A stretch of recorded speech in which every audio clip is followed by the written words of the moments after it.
wearing their mask and socially distancing, because we're attempting to follow all that's permitted, but at the same time, make sure that we do it in a safe way. So I would ask, if someone's speaking, if you feel the need to remove your mask while you're speaking, do so. Otherwise, we should wear a mask. I have to do it occasionally just to catch my breath, so you have to bear with me. Okay. But once again, we are glad to have everybody here today. This is our first meeting we've had where we moved to a larger space. As you know, the governor has placed limitations on the number of people who could be present in such meetings. So I think it's been March since we've been in the boardroom, and I don't know when we'll see it again, but one of these days we hope to.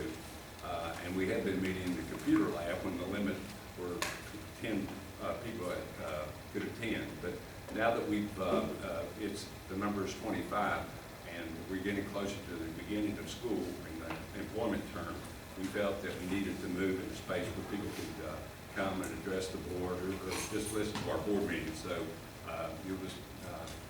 we're glad to have you, and we're all getting accustomed to our new digs here at this location. Okay, but first, before we move any further, I'd like to have a motion to approve the minutes of the July the 21st, 2020 meeting, please. So moved. Mr. Wilkerson made the motion. Second. Mr. Baker made a second to that motion. Is that all yes votes? Yes. Okay, let's all voted yes. Thank you. Okay, now we're in the public comment section of our agenda. Do we have anyone sign in to speak to the board? Yes, we have Dale Lee with WBA President wanting to speak on the reading. Okay, is that the only person on the list then? Yes. Okay. Mr. Lee, please come forward. Just as I'm sure Mr. Lee knows, and for everyone else's awareness, we have a section of our agenda where members of the public may come and sign in to speak to the board that aren't on our agenda. And the only real difference between that and being on the agenda, if you're on our agenda, which we put out typically on a Thursday, if you're on our agenda, we can have a discussion with you and have some discussion back and forth. People who sign in, we most certainly listen to you. We take note of what you're saying, but we can't really have any dialogue with you due to the open meetings law. But I'm sure Mr. Lee is aware of that. We'll be listening intently. Mr. Lee. I have been to a few of these, so. I thought so. I am aware of that. Thank you very much. I'm Dale Lee, the President of the West Virginia Education Association, and I appreciate you letting me take a few minutes to speak to you today. I want to recognize our co-presidents, Amy Atkins and Megan Hatfield here in Lincoln County, who do an outstanding job for us, and our staff person, Stacy Wallace, is sitting in the back, who also does a great job for us. As you know, these are crazy times. To sit in a meeting where everybody's wearing a mask, to have seats 6 feet apart and everywhere, it's a different environment than what we're used to. And this school year is also going to be different than what we're used to. We have to ensure the safety of our educators and our students. That's first and foremost. I'm not worried about educating our children. As I've traveled the state over the last 12 years, I've seen great educators across this state. And I know our educators will get our children where they need to be academically. What I'm worried about is the opportunity for the educators, the true experts of public education, to have the opportunity to come in and help design what that education is going to look like. As I travel across the state, our leaders need to have the input and sit down with everybody and say, this is what will work, this is what won't work. Superintendent Kelly, he's a veteran now. He's been on the job, 27 days? And he's got it all down pat now. But when he was the principal of St. Albans, that's one of the things that he did. He gathered the people together and he sat down and said, let's figure out together what we're going to do. It's going to take that for this coming school year too. Not only in Lincoln County, but all across the state of West Virginia. It's going to take all of us coming to the table and sitting down and saying, if this is possible, this is not. This can be safe, this can't. And then besides that, we have to ensure that our educators who have health issues are given the opportunity that they need to educate the children too. You have to make accommodations that they're going to need, whatever those accommodations may be. Now, this school year is going to look different in so many ways, just like last year, the end of the year was. But first and foremost, we're going to take care of our kids. That's why we got into education to begin with. We want to make sure that we take care of our kids. And we want to make sure that we take care of our educators.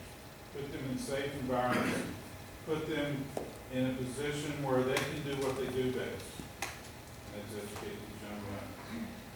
I know Megan and Amy and all the Lincoln County Education Association are ready to sit down at the table and say, let's figure this out. They have the knowledge, they have the expertise. Time is running short. It's time to sit down and figure out what we're going to do. With that being said, it's not time to panic. I mean, September 8th is going to be here quickly, but everything is going to change. Everything is so fluid. And we don't know what this pandemic is going to bring. So your plans for today could change tomorrow. Your plans September 1st could change by September 8th. Just have the flexibility, bring the people to the table, and let's figure this out together.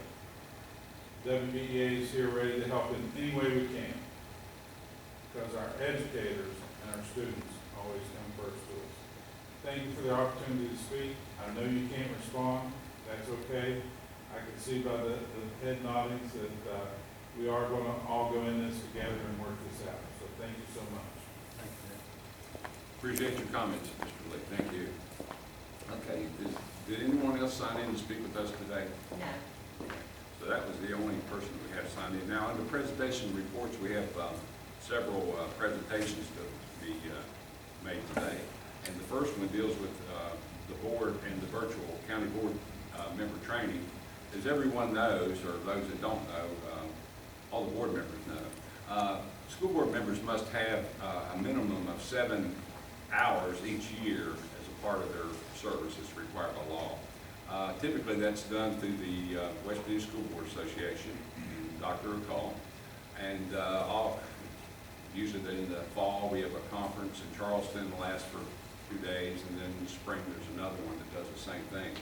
And at those meetings you can acquire 7 hours, and throughout the year there's other opportunities that Dr. O'Call makes available to us to go to other meetings. Some things are done virtually to acquire our hours. Just like all of our school systems are facing different times, so is the School Board Association. And since they've been had the challenge from the state board, who they work with on developing the standards for training school board members, Dr. O'Call is looking at this on how that's going to be achieved this year, because for various reasons that's not going to happen as it has traditionally.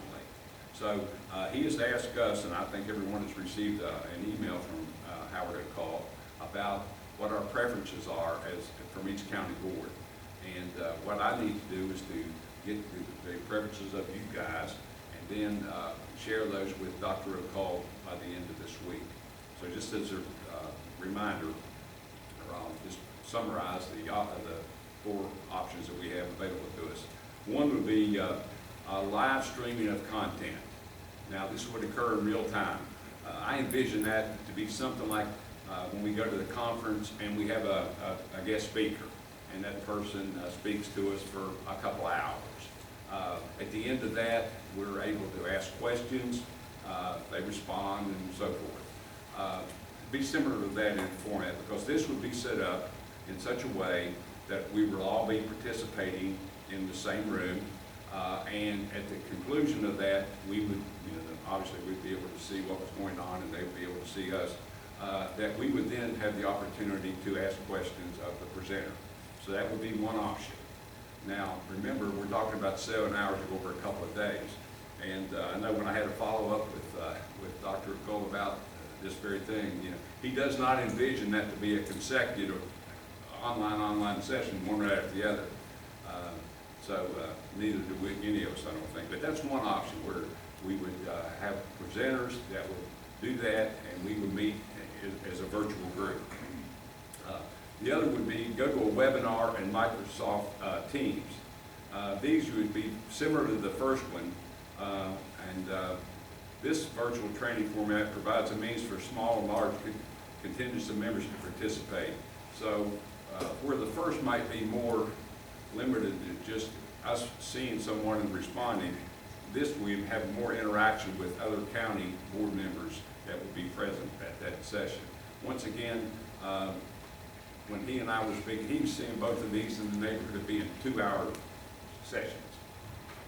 The third one is an online training opportunity, and this would be done on an individualized basis.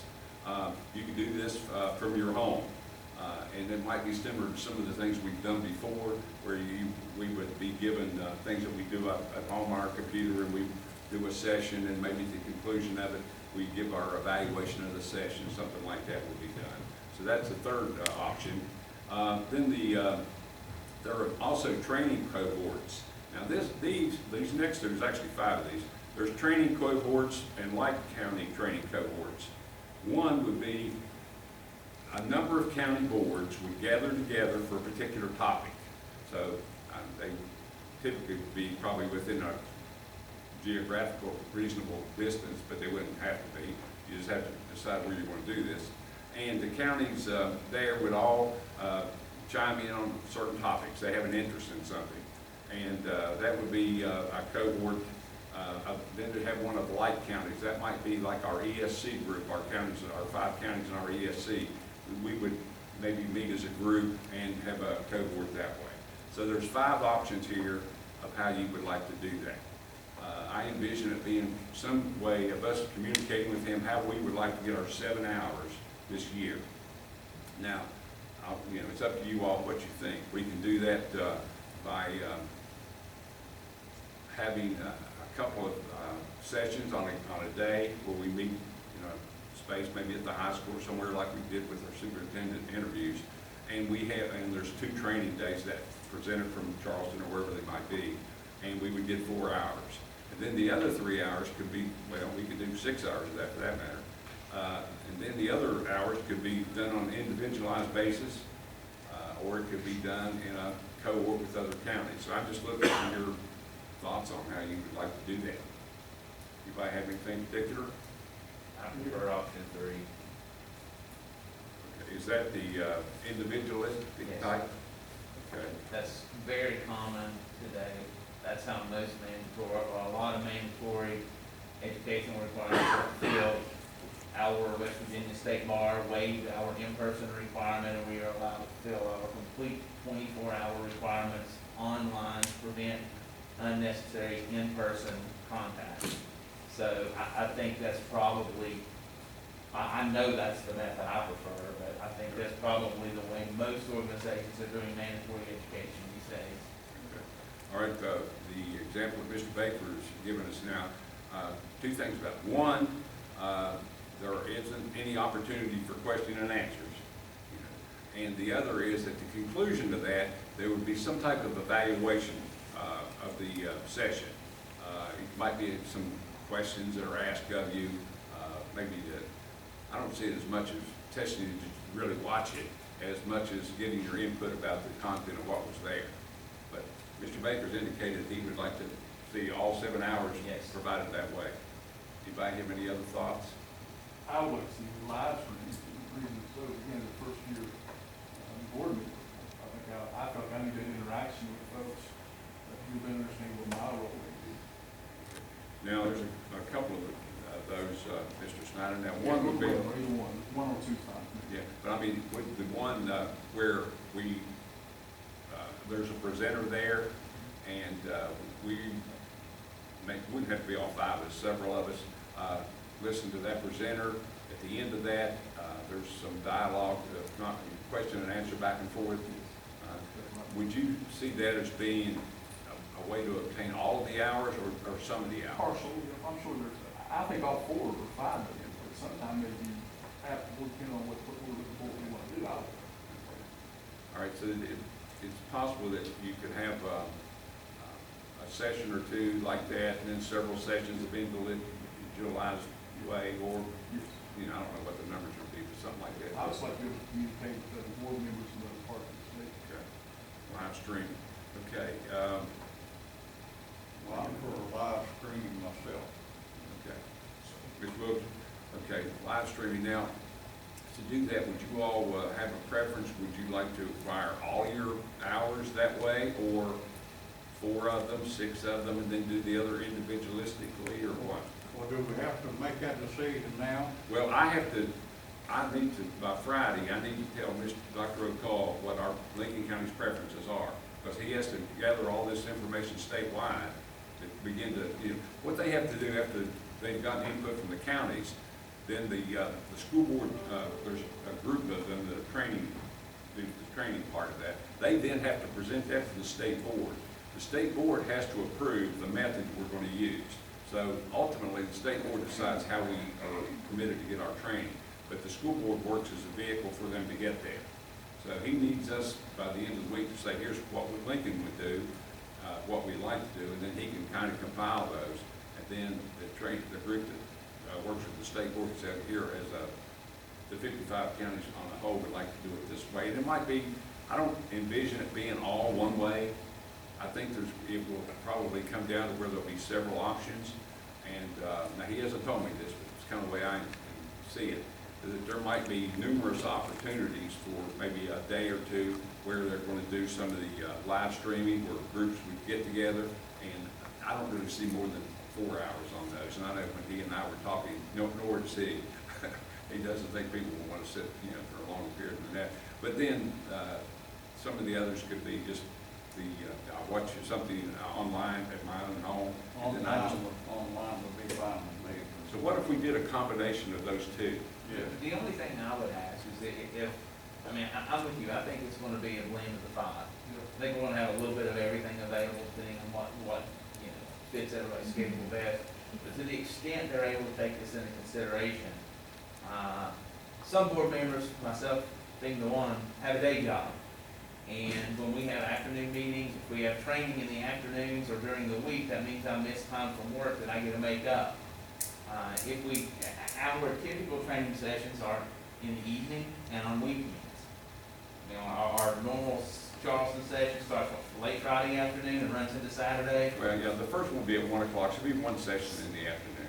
But if we're going to set these things up live streaming or webinar, I would ask that you raise between setting them up in the evenings or on weekends. So For the board members across the state that don't want to have to take a day off work to attend the mandatory section when they could do it online and not miss a day of work. Okay, I understand that. So it would be acceptable then to maybe have those type sessions on a Saturday? Yeah, what do you mean? Would that work for you guys? Okay, so maybe we would suggest a couple of sessions live stream on Saturday, and then the others being individually done at home, maybe 4 hours and then 3 or something like that. Would that work for you guys? Everybody? So what's our drop dead date for those for this year? What's the date to get those hours, do you know, June the 30th. of next year? Yeah, you have all year. Okay. Yeah, unless you're in your last year of your service, and then you have to have them by January. But since this is not, this is thankfully the upcoming year is not an election year for us anyway. We have until June the 30th. Okay. Okay. So that's what I'll share with Dr. O'Call. Okay? All right. Thank you. All right. Our next item on our agenda is a presentation report from Superintendent Kelly, and he's going to give us a tentative re-entry plan and talk about setting a name transfer plan. Mr. Kelly. I think I'm going to talk about that no transfer date first, to kind of move it out of the way, because the rest of it's pretty much about reentry and calendar and plans of that nature. So obviously each year we have to establish a no transfer date for our employees. I know that Mr. Brumfield speak to that just a little bit to see if you all are in agreement or not in regards to our plan moving forward on that front. So Mr. Brumfield. I can just simply share with the board that the state code outlines the no transfer of employees with X number of days prior to the start of the instructional year. And obviously that target date has been moved to September 8th. So I am seeking some guidance from the State Department regarding that particular part in state code. And hopefully we'll be able to implement a no transfer date with personnel action here very soon. And I think generally in our conversation, the meeting prior to the start of school, which in this case I think would be the 18th, if I'm not mistaken, well, at least as far as our personnel closures go, would be the likely last day that we would allow those transfers to occur, so that we don't have that moving and jumbling around when we actually start school, or at least tentatively plan to start school on that September 8th date. So just kind of putting that 19th date of August as the potential date to, I guess, disallow transfers beyond that 18th, and I guess that'd be the 19th. So if anybody has any questions, feel free to ask. I have one question. What about individuals who may have an inkling to resign from our school system? They've had an opportunity elsewhere. Would that same date apply to that too? Probably have to get back, is it the same? It could certainly apply. Well, I think if it's they've just- signed a contract for the 2021 school year, then they certainly would have the right to resign, but may not be let out of their contract to seek employment in another county. Yeah. Well, I don't know that it's established in code when that has to be, but it's always been tradition that you let everyone know that, we understand that people for various reasons often, they live somewhere else, whatever, however they find an opportunity that they've been looking for in another field or whatever it might be, that they have job applications elsewhere. But at the same time, our main obligation are to the students of our county. So, but we want to, to find a happy medium here. So, that's why we always want all of our employees to know, we understand that you may be looking elsewhere, but if you must let us know this date so that we can do what is best for our students as far as we consider your aspirations. So we're saying the 18th is what you will advise employees? Yes. Okay. As long as that's made clear to everyone. Okay. All right, moving on. I promised that Mr. Lee and I did not speak before this meeting, but I'm going to touch upon a few things that he actually touched upon in his words. The first three things I want to point out in regard to reentry. Number one, we need to make sure that we are collectively verifying information. Okay, so what's happening right now is there's a lot of information out there, especially with the social media and the fact that we get real-time updates there. Sometimes those entities have misinformation. So one of the things we're going to be working on with Ms. Erling and the technology department is establishing modes of communication so that parents and community members and teachers can work with us to make sure they're getting accurate information on those fronts. So I guess in its simplest form, don't drink the Kool-Aid whenever you see it sitting there, because there's a lot of information out there, some of which is accurate and some is not.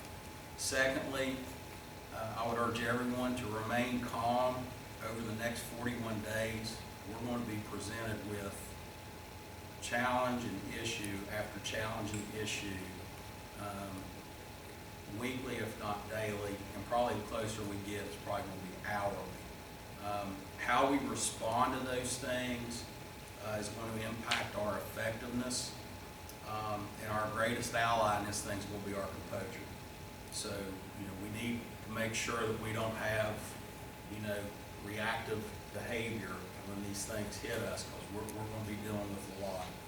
And then lastly, what I would say, and especially with our teachers and our administrators and folks at the school level and our cooks and our bus drivers and our custodians, the stressors for them at the school level are going to be many. We need to make sure that we're strong and that we support those folks on every front. And I imagine that modeling resiliency is probably going to be the best lesson we can teach our kids over the next couple of months. I mean, we've seen it on so many fronts already within education. so many other fields, but, you know, we gotta keep trucking and try to put the best plan in place. So a couple of things, and this is gonna tie into with Angie's piece on technology and instruction. I'm just gonna kind of walk you through some things, where we are on several fronts, really. So kind of going into this thing, I was looking at it, number one, we need to focus on the things we can control. Really stick to those toolkit guidelines, and if you haven't read that document, you probably ought to read it if you're an educator. One of the things I'm going to talk to my administrators about in our meeting on Tuesday is, you know, getting that information out, because a lot of the answers to a lot of the questions our teachers have are in that toolkit. So if you haven't read it, I would suggest you do so. But at the same time, as Mr. Lee indicated, everything's fluid. You know, they usually say subject to change. There is no subject to change, it's going to change. We know that. The plan's going to change, it's going to be different in a week than it was today, and so on and so forth.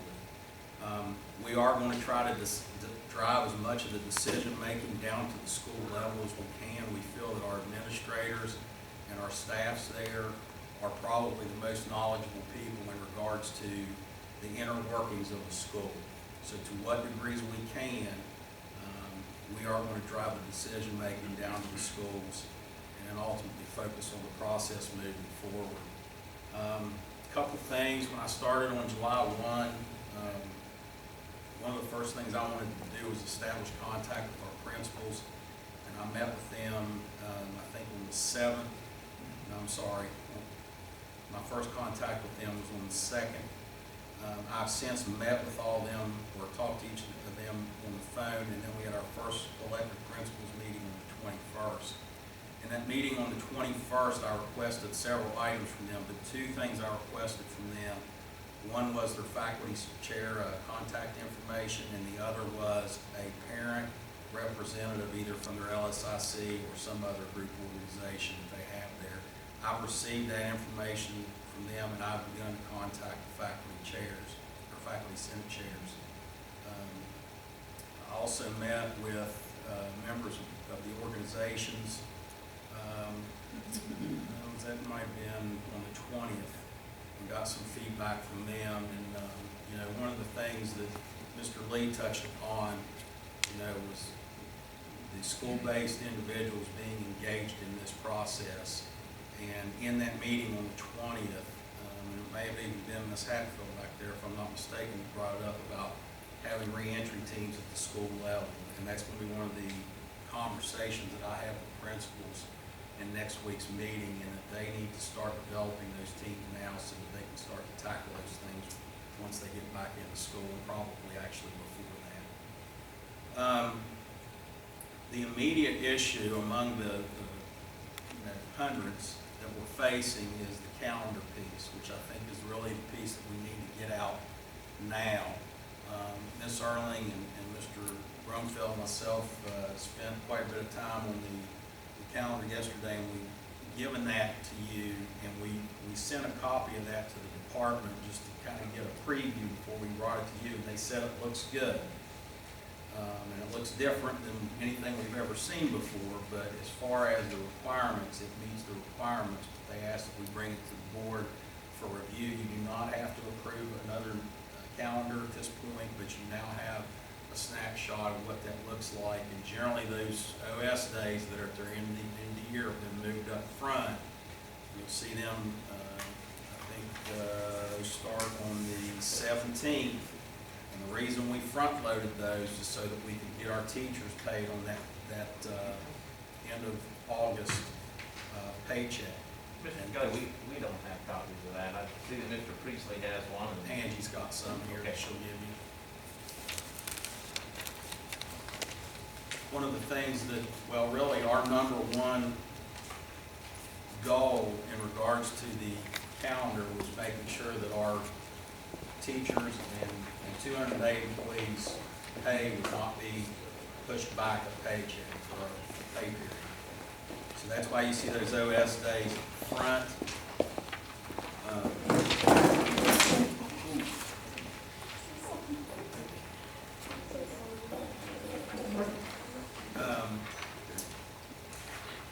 And then what you see at the beginning on the 25th is CD and then ultimate, or subsequently PL days and then the P day. That is 9 days in which the teacher can be in the buildings and able to prep prior to that September 8th start date. And any of you that were in that July 20 meeting, you can correct me if I'm wrong, but that was one of the questions I asked of our folks and our teachers. You know, how do we want to front load prep days? And I'm pretty sure I speak for all of you when you said yes on that front.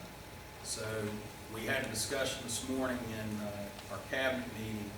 Generally, we have 3 of those days, I think, and 2 of those are kind of devoted to county trainings and stuff.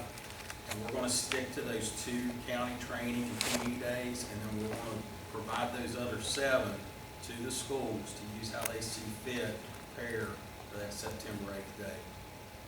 So as far as the front goes, I think we've achieved our 2 goals of making sure our people are getting paid, that they have as much prep time as possibly allowed prior to the September 8th start date. So, you know, the trade-off on the back end was, you know, with those days that were originally scheduled off during Thanksgiving, and there's 1 day during Christmas, and then the 4 days of spring break, which would have been days that would have been those OS days, or likely those OS days, are now going to be the non-traditional instruction days. And what that means is the teachers will be working, but the kids will be working from home. So that will be considered a non-traditional instructional day. So we got some flexibility there as well. So that's what we're looking at. We met the 180-day requirement. We hit the 200 days on the head with our 200-day employees. And I feel pretty good about this right now. I'm open to suggestions and alternatives, whether it be from the board or members of our teaching community. You know, we do not have to submit this thing tomorrow, but unless I hear something back from whether it's you all or our organizations, I'm probably going to move forward with this. So before I move on to anything else, does anybody have any questions or concerns about the calendar and what I've discussed thus far? I do. I do Yes, sir. too. You go first.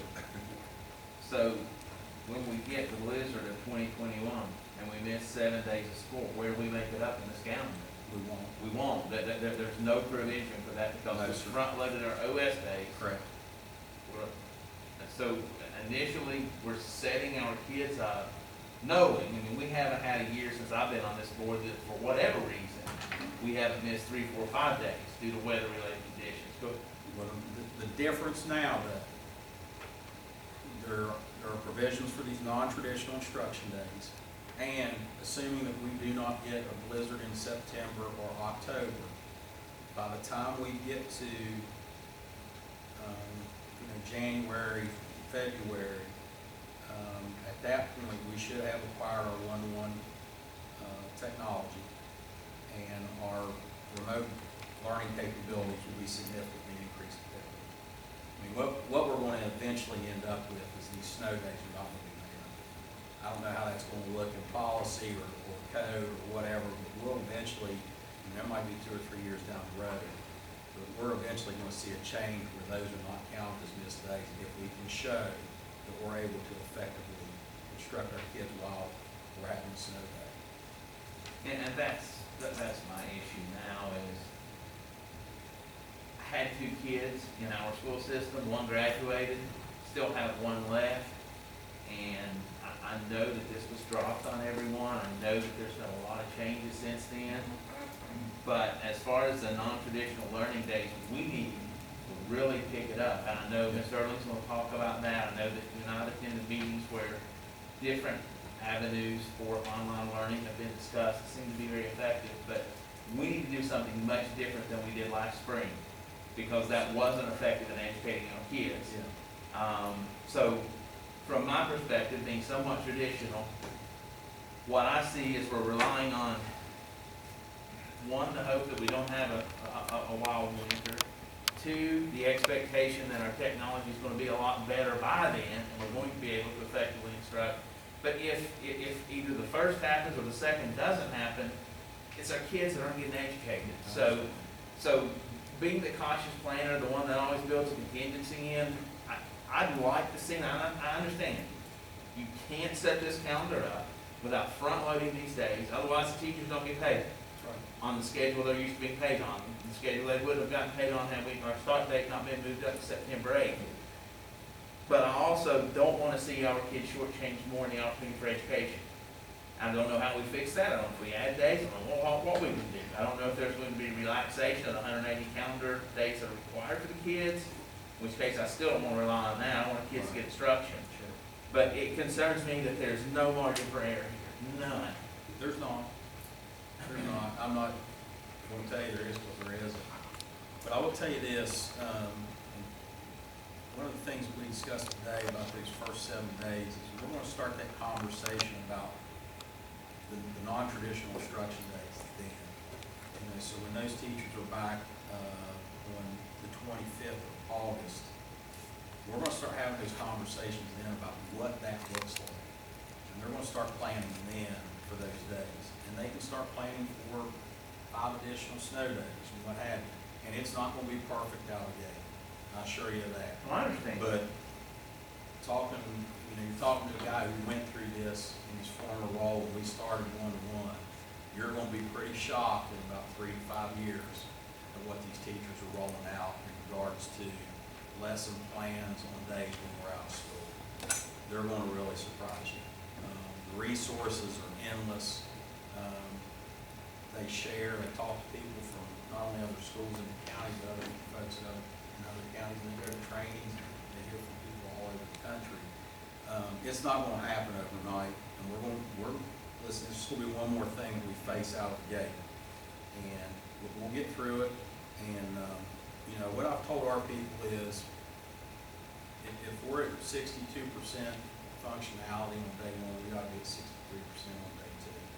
And if we hit our first non-traditional instruction day, and it's a D+, then we've got to be a C- or better the second day.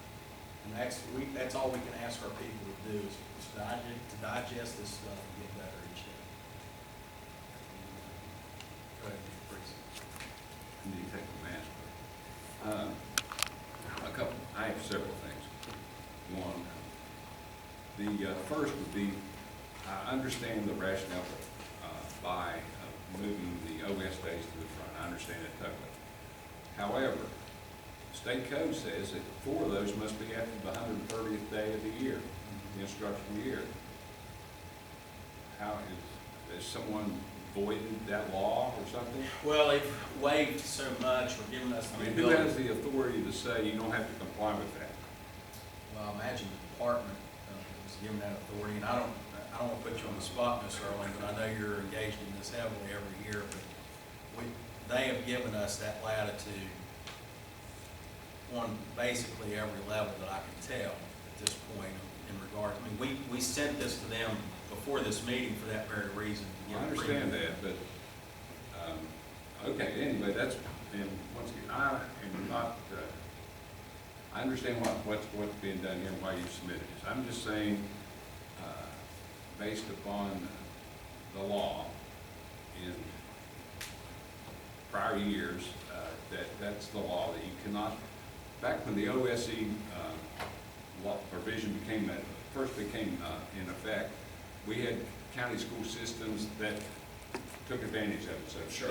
They were front-loading in a time when it really wasn't necessary to front-load. So a lot of those OS days were early in the school year, which essentially all it was doing was giving employees a day off, which is okay. But the motive at that time was to provide for makeup days. That was the legislature's motive. And in the event that those days weren't needed for makeup, then they were a day of vacation, holiday, whatever you want to call it. But due to those being kind of manipulated in a way that there wasn't the original intention, because they were used early and they couldn't be used for snow days as needed, the law was revised and it requires that four of them be after the 130th day. Now, somebody may have the authority to waive that, apparently they do, but that jumped out at me immediately. In the same vein as that, something that concerns me a little bit there is that we're gonna have the entire first week, and then the Monday of the following week, where an OS, we're gonna be under OS days, meaning no one will work. The school board offices will not be open, no schools will be open. Then the following day, all the staffs will be coming back to school. Now, they're gonna be coming back to schools that have been unattended for a week and a half. I'm just wondering about, because this whole issue we are gonna have to address as far as sanitizing. I've read that toolkit so many times, I think I know my verbatim. Will we be prepared to come back then? And what about the public who will be phoning here? We're getting closer to a week or so away from the school, beginning of school, and I have a million questions. I try to call my school and there's no one answering the phone. I try to call the board office and there's nobody answering the phone. The communication issue, I'm just thinking, it probably almost is the worst time of the year to have a time of non-communication, you might say. There's nobody going to be working because everyone's off during the OS days. Firstly, I can assure you there'll be people here. We had that conversation this morning in the cabinet meeting, and I can tell you that the folks that were in that meeting are all going to be here.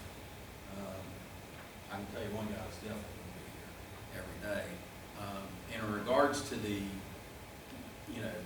if we have some folks that are not working, we'll adjust to make that work. I can promise you, I know that Angie's going to be here, Josh is going to be here, I'm going to be here. There will be people in this office that we can function to address any of those issues as far as phone calls. If I can sit out there and answer those things myself, I'll do it. Secondly, and I've had this conversation with Mr. Gosney a couple of times, but our facilities are going to be ready to go, correct, sir? Yeah. And we started that conversation probably 2 or 3 weeks ago. And so I don't have any concerns about our facilities being clean and ready to go at that juncture on the 25th when our teachers return. That was just something that came to my attention. Back to the makeup days again. I'm going back to what the law says. Once again, it says if you aren't able to meet the 180-day mandate, that you should extend the school year up until June the 30th. Once again, is it your understanding that someone has waived that? That's my understanding, yes. So, In fact, the governor said that we will not go beyond the second, or the first or the second. The original statement was students would not go beyond the first unless the existing calendar showed otherwise. Yeah. Which ours did. We were originally scheduled to finish Right. the second, which is why we've still got the second as our final date for kids. Now, I want to follow up with Mr. Priestley and say I will double and triple check on all of your questions before I submit this thing. well, But my understanding is it will be approved, should we submit it as is, and then, of course, that stuff's been delayed, but I'll double check that. and I know that these are unusual times and unusual changes, I guess, must be happening. See, typically, I have with me the calendar we turned in. You weren't here, Mr. Kelly, back when we do our schedule. Our schedule, typical school calendar, is the same every year. I am a 180-day school person. I know that technology is catching up quickly. I may be falling behind quickly, but I believe that more, for a lot of reasons, not only academically, but also for socially and all, that it's best for students to be in school. That's been our philosophy for a long time here. A couple of years ago, the last couple of years, Mr. Midkiff convinced us that we could take 4 PL days, professional learning days, and which could be counted as instructional days, and by eliminating all of our we have early outs in the afternoon for faculty senate meetings and those things that were required. So we had abysmal attendance of our students and some of our staff. So he convinced us that, we're really giving up 24 hours of instruction.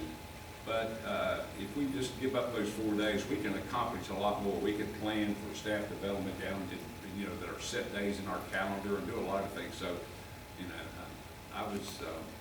he pulled me along to agree to that, but that was wise. I could see the logic behind that. So we were going to have 176 days that actually we'd be at school, students would be. And then we'd do 4 days of, they were getting off anyway, just at, other times of the day. So it was going to be an equivalent of that. So we were going to have 176 days of instruction. Now, with our calendar that we're looking at here that we'll approve, we're going to have 165 days of instruction. Now, I know you said that we're going to do a lot of, things that haven't been done before, and we're going to be hopefully developing plans to be able for students to learn remotely, and the staff will be up to that, and I'm sure they will grow, and that's maybe the trend that, will be the trend, I'm sure, as time goes on. But, once again, being a traditionalist, and I am, I believe in being in schools, and I'm not even, one that believes you should just be there 180 days a year. I remember your interview when we asked you this question, because you were wanting to be convinced that, that 180 days was the reason behind that. And I understand that. And I was thinking, well, I'd like to, sometime I'll discuss that with you. Sure. We can talk about that. What I look at are places around the world where we have students going to school a lot more than our students are, and they're achieving much higher than we are. Is that the only reason? No. There's a lot of factors involved in that, but it's one that, that's, I guess I can be convinced, but, it'll take some convincing at times. Mr. Priestley, does the 165 days you come up with exclude the blue non-traditional days? Yeah, although they're really there. I just want to make sure that we're on the same page. Yeah, that's why I said that I understand that there are some of those days that's not really 165, because they'll be done, learning will take place in a different way. But just being my preference that they actually be there for face-to-face for a lot of reasons. But I'm not taking away at all from the fact that I think that our staff and our employees and our teachers can come up with ways of doing that and need to. And I know we've already taken some steps here. Some of the drawbacks that we have in our county, of course, have been students having the ability to do that at home and the devices that are being planned for. We still have issues as far as being able to have service in many parts of our county and the factors involved in that, and we're trying to overcome those things. What we all hope for, that we see some funding provided federally, not just for our state, but throughout this country, to provide for those areas that are lost areas that, they don't have service where they should have. But, much of our county, I'd say over half of our county probably doesn't have internet service. And it doesn't matter if I have a computer or anything else, if I can't get service, I have a problem. But anyway, that's just the gist of my thing. I just kind of went through there and analyzed it. But the primary ones, and once again, I understand the logic behind it, of having to front load everything. It just, by doing so, it just has some negatives that may be necessary, but. Well, I'm 100% hopeful that we're not entertaining the same scenario next year at this time. I was going to say, if this were the Return to normal. yeah, if you were to present this in normal times and COVID has been resolved and we're back, and I would say, Mr. Kelly, I cannot support that. Yeah. But hopefully we're not going to get to that. But One other thing I'll throw out. If you look at the blocks of non-traditional days, it's not coincidental that those blocks of days coincide with what would have typically been the Thanksgiving break, 1 day of Christmas break, and the entirety of, 4 of the 5 days that would have been spring break. So if we ultimately adopt this calendar right out of the gate, everyone needs to understand that those are not vacation days. Correct. The students need to understand that, teachers need to understand that, the administrators need to understand that those are non-traditional instructional days. Because otherwise, what we'll have is people planning their traditional getaways in those time frames, and we'll have students that don't do their non-traditional learning. And again, I'll go back to my previous comment. In those 7 days that we're providing to the schools at their, school-based PD, school-based training, we're gonna have them focus on that, and they're gonna be talking about what are our plans looking like for Thanksgiving week. And they're gonna have those conversations then. We're not gonna wait until second week in November and discuss that. Well, and the reason I raise this are from things that have happened before you were here, where teachers, we had spring break marked off, teachers planned spring break. Then we had unforeseen events occur, and we didn't take those spring break days. And there were a lot of very unhappy teachers that were not able to both fulfill their role as educator and take the families on vacation. So it was a very unfair situation, very unfair. So I just want to make sure that if we go with this, I don't know that we have a lot of options. I'm like Mr. Priestley, I don't like it. I don't like it at all. But I think it's probably the best option you don't come up with, and that speaks volumes. But you just have to make expectations to everyone clear right up front. Well, if we can't plan for those things this far ahead, and shame on us, and I don't think it's a lot to ask when we're talking about literally 10 days, from an administrative standpoint, a teacher standpoint, with the time that we have ahead of us, that should not be very difficult to put in place. Should not be. Mr. Kill, did you say to us that you can't pay teachers unless they work the days, there's no prepaid? So the 10 days we have up front, that's to ensure that teachers get paid? Correct. Yes, sir. Had we started one more day, if that first OS day had been on the 18th, that would have pushed back. And, a lot of it's just the way the days fall and things like that, and different counties pay on different dates, so it's just the uniqueness of the puzzle, I guess. But yeah, we had to get that day on the 17th, or our employees would not get paid until the 15th. Just that showing those 10 days, the OS, the CBA with 10 days. Correct.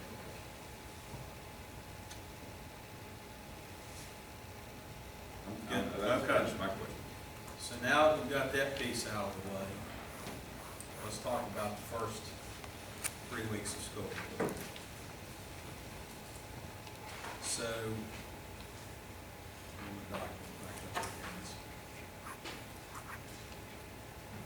what I want us to do, or at least consider, is in that first week, we want to do what would be called an A-B schedule, where we would have kids come to school by alphabet.